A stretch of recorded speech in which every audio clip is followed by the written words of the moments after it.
Good evening and welcome to the Council's Environment Committee in the Chamber here in Marfeld. We're not able to do the live broadcast tonight, but just for the benefit of those members who are online, we can see you. You might not be able to see us on your screen, so just indicate as normal if you want to speak, and we'll bring you in. We should all be aware of the housekeeping rules, so we'll just go on to the first item on the agenda. That's apologies. Any apologies? Yeah.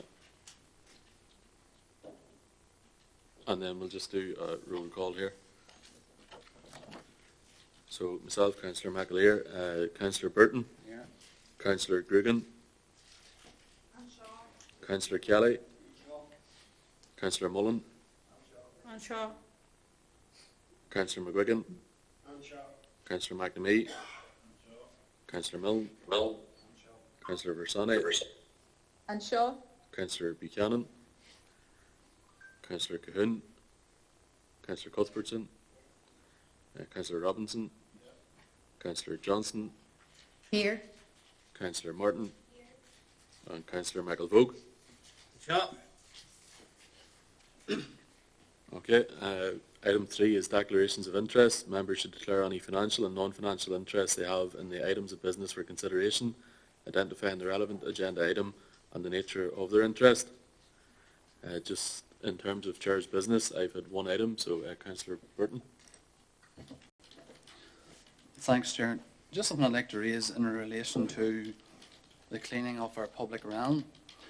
It's been highlighted to me over this last few weeks that is there anything maybe more could be done within Council to clean our public realm more frequently in that. And I know from memory a report was brought to this committee and we had invested in a machine that cleans chewing gum, and it was advised that it also could be used for public realm. Can I just ask, how often is that machine being utilised? What is the process there in terms of getting her out into our towns and villages, Chair? Thank you. Thank you. Councillor McNamee. Thanks, Chair. No, I had raised this as well way before last summer because the previous year I know there was funding came along and Cookstown was able to be cleaned, the public realm. There was special funding for it, and I don't think it was done this year, and I could be wrong, but I know that type of granite, it does get very dirty, and it does at $1 million, so hopefully we can get it done this summer. Correct me if I'm wrong, but I don't think it was done this year. Thank you. Yeah, Mark, if you want to come in on that. Okay, thanks. Yes, I can confirm all the public realm has been cleaned this year, and the new machine for which we received funding is being utilised, that chewing gum removal machine.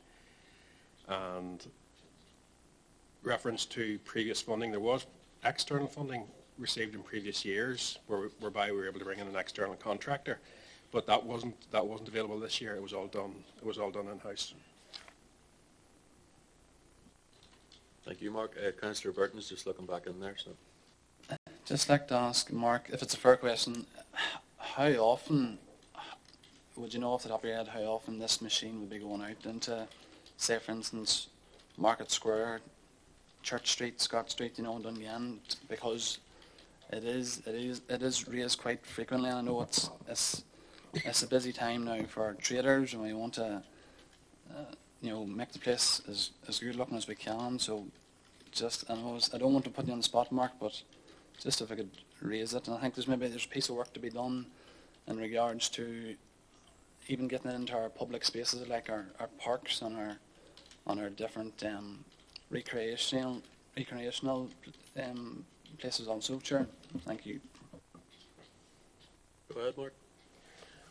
I don't obviously have exact dates to hand, but I do know that Dungannon was done quite recently because I observed it myself one day, and I would say that all of the main towns are done at least twice per year.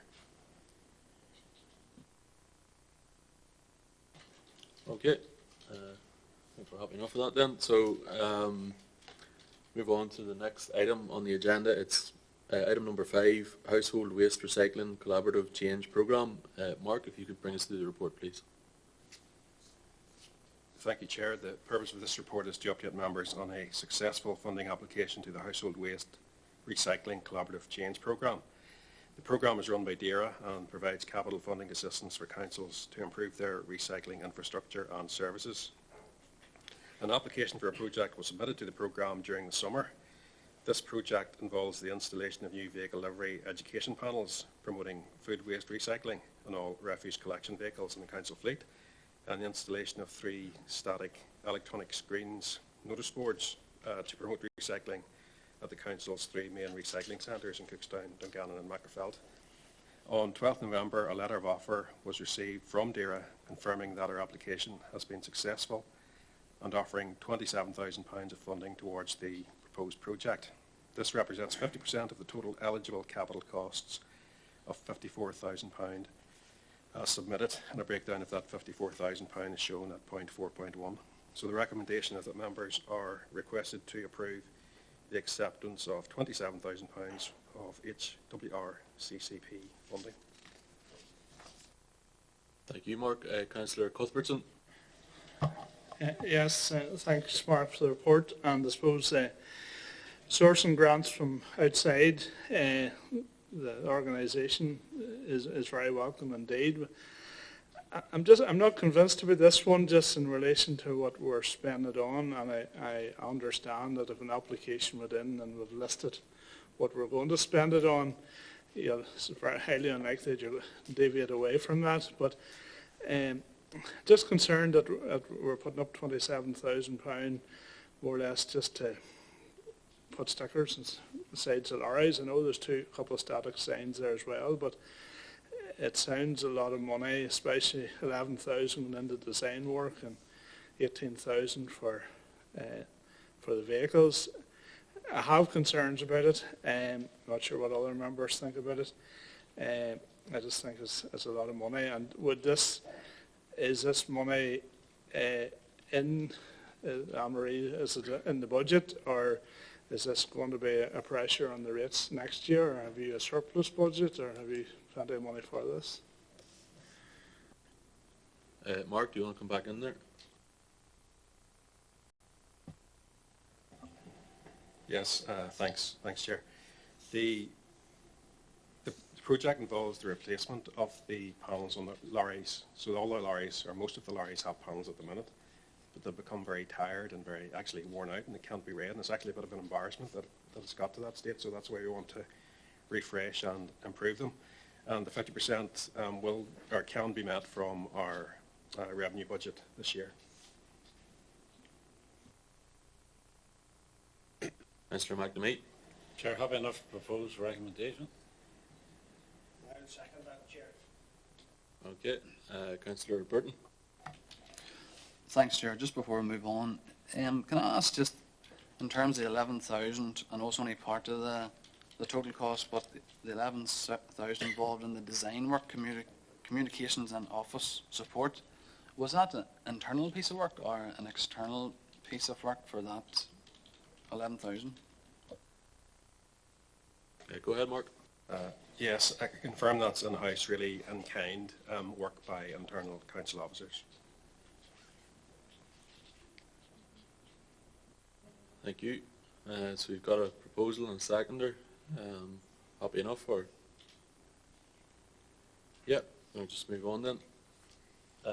Item number 6 is Keep NI Beautiful, support for 25-26. Again, that's Mark.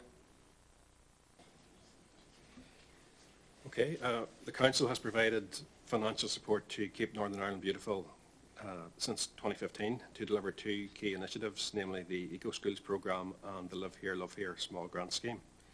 A letter has been received from the Chief Executive of KNIB requesting that the council maintain its current level of financial support to the organisation in the next financial year, and that's made up of 21,000 for the Live Here, Love Here small grant scheme and £2,975 for the Eco Schools programme.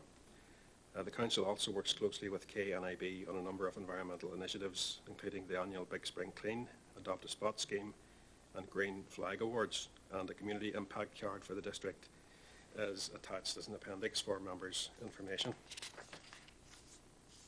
So the recommendation is that approval is granted to continue providing financial support to Keep Northern Ireland Beautiful for delivery of the Eco Schools programme and Live Here, Love Here small grant scheme in 25-26 at a total cost of £23,975. Thank you, Mark. Councillor Robinson.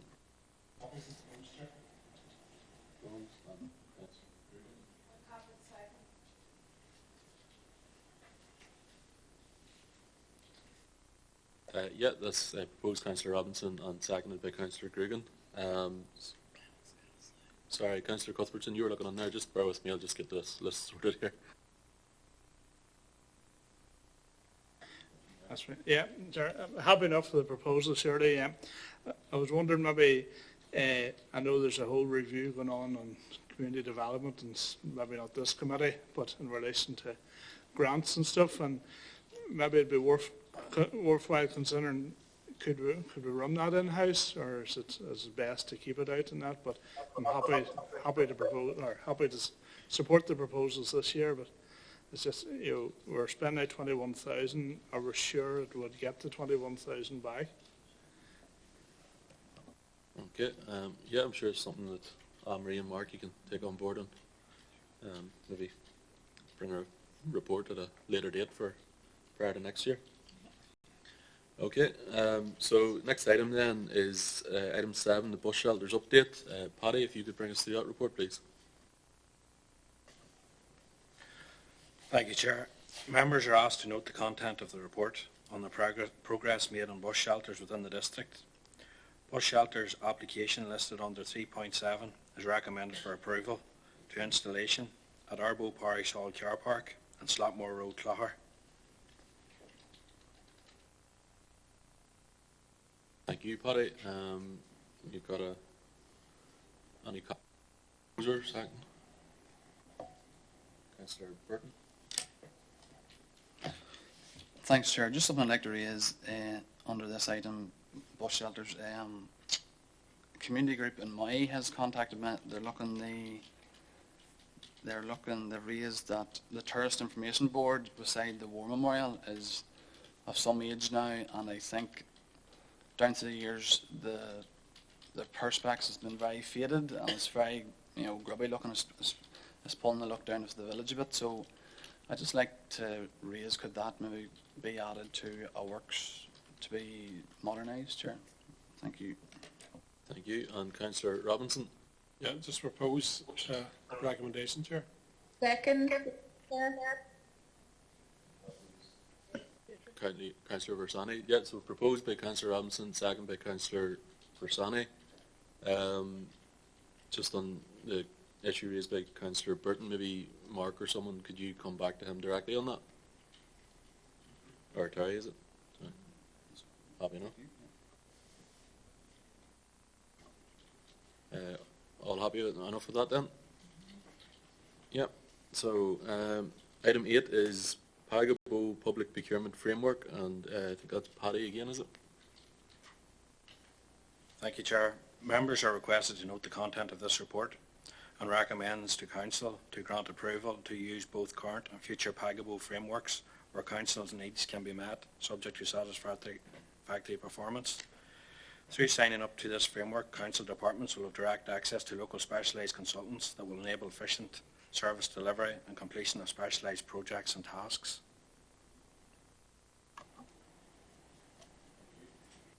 Councillor McGuigan. Happy to propose, Chair, and when this framework gets going for a while, it'd be good to hear, some feedback on how it's working out for the council team and procurement. I know that it's a company in England somewhere that has this framework, and other councils use it, and it seems to be, on the face of it, a good proposal to bring into this council. But it's just maybe from the officer team, sometime down the line when you have been working on it, how it rolls out and that differs between what we're using now and this new one. Thank you. Thank you. And Councillor McNamee. Happy enough to second, Chair. Okay. Happy enough? Yeah. Item number 9 is street naming and property numbering. Terry, if you could bring us through the report, please. Yep, thank you, Chair. And this is for members to consider the naming of a business park within the district. The site is detailed there at section 3.1. It's a business park off the Bells Hill Road in Castledawson, and there are 2 options listed there, really for members' decision to either propose the name of Bells Hill Business Park or Bells Hill Industrial Park as per the recommendations. Thank you, Terry. Councillor McGuigan. I propose Bells Hill Business Park. Thank you. And Councillor Milne. Okay, proposed by Councillor McGuigan, second by Councillor Milne. Any else? No, happy enough. Okay, that's all our matters for decisions. So moving for matters for information. I'll just go through them one by one, and if anyone has any issues, they can indicate. Sorry. Item 10 is minutes of Environment Committee held on the 12th of November 2024. Councillor Cuthbertson. Just on that, in relation to the trees, was there any feedback, Terry, or any response about that on the trees in the A29 things? Or Mark, was it, sorry? Yeah, Mark, if you want to come in there.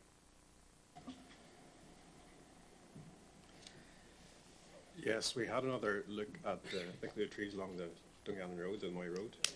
Yes, I think actually today we were back out just to remove another branch. We had removed one, and then there was still an issue with another, so I think we were back out today with that. So if it wasn't done today, it'll be done shortly. Okay. Item 11, Environmental Services, Christmas working arrangements. Item 12 is Building Control Workload. Item 13 is Dual Language Survey Signage Outcomes. Item 14 is Dual Language Signage Requests. Councillor McNamee. Thanks, Chair. Chair, I just want to reference Brenton Hughes from the BBC's report today in relation to the damage to over 300 dual language signs right across the north. It talks about Fermanagh and Omagh and Belfast, but nearly 2/3 of them, Chair, are in Mid-Ulster, and basically that's from 2020. So, Chair, that's a serious amount of criminal damage happening in this area over that period of time, putting up police figures and criminal damage as well, but not also that, the cost to the ratepayer.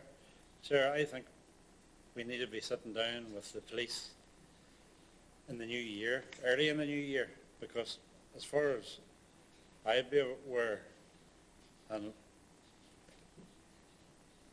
there's no one has ever been arrested or charged with any of this, and it's like it seems to be, if you look at them figures right across the different areas, it seems to be some sort of an orchestrated campaign here, Chair.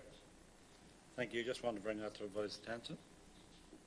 Thank you, Councillor McNamee. Councillor Cuthbertson. Yes, Chair, I've seen a headline. I haven't seen the report, but we've heard reports like this before, and I've asked before in previous meetings in relation to, does this take in the signs that are damaged on nearly 1 in 5 roads, and the rural country roads, the nameplate signs, they're all broke, maybe 1 in 5 on each road. And is that all criminal damage? Is that accidental, or what that is? You know, it was so bad up around Clogher Valley, Dungannon rural areas that we stopped putting signs up again. Where Dungannon Legacy Council would have had 2 signs up at the end of the road. It's got to the stage now if they're broke, only one stays up, but some of them's just propped up and some of them's leaning over. So there's a lot of damage to signs, so I'm not sure if that's recorded in these figures or not. Okay, I'll bring in Councillor Robinson there first, and then Councillor Bersani as well, and after that. Thank you, Chair. Yeah, just on signs as well. I noticed there, when I'm coming down from Portrush during the summertime, quite a number of signs that's marked Londonderry, and they seem to be damaged as well. I'm sure Councillor McNamee would support the police investigating into who's doing that as well, scoring out to London, out of Londonderry. Thank you, Chair. Okay, and Councillor Bersani. Yes, Chair. Obviously, we don't encourage damage to any signs, but a figure of over 200 out of more than 300 dual language signs across the north being damaged belonging to the Mid-Ulster area should be a matter of shame to all of us. And each of us needs to really speak up and say this is absolutely not acceptable in our area. We are welcoming to all, and we encourage everyone to take ownership of signage, etc. If there are other signs being damaged, for example, by traffic accidents or whatever misbehaviour as well, then of course that's important to look at. But what we're talking about today and what the report indicates is that there appears to be a specific campaign, particularly in the Mid-Ulster area, targeting Irish language signs with chainsaws, hacksaws, black paint, whatever other colours of paint they're using. So I do think it's incumbent on all of us to speak up and make the Mid-Ulster area more welcoming for a policy that has been in place for a long time and has had time to bed in.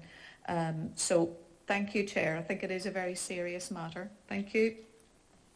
Thank you. And Councillor Burton, I think is the last to have indicated there.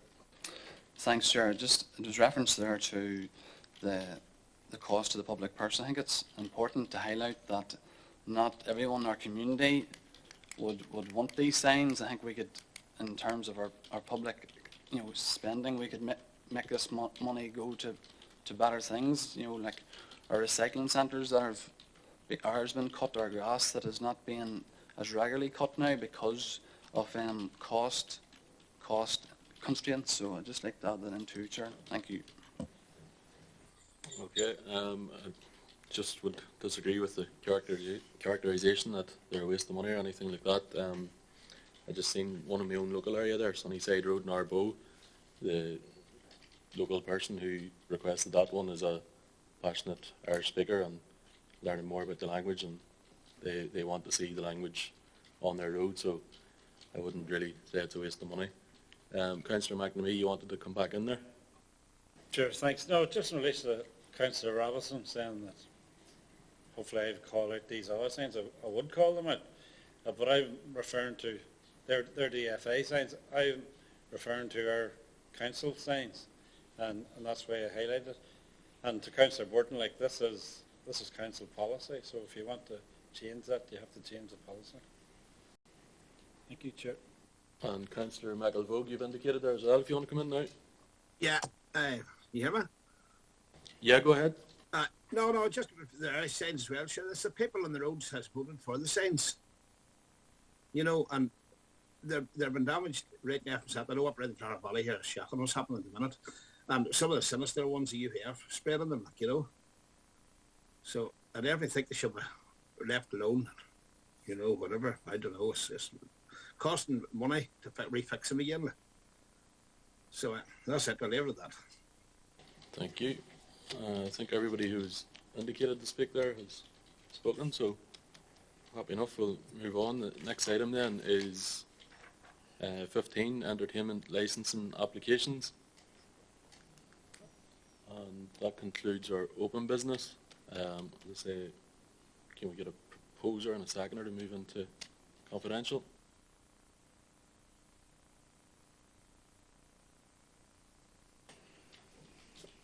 Okay,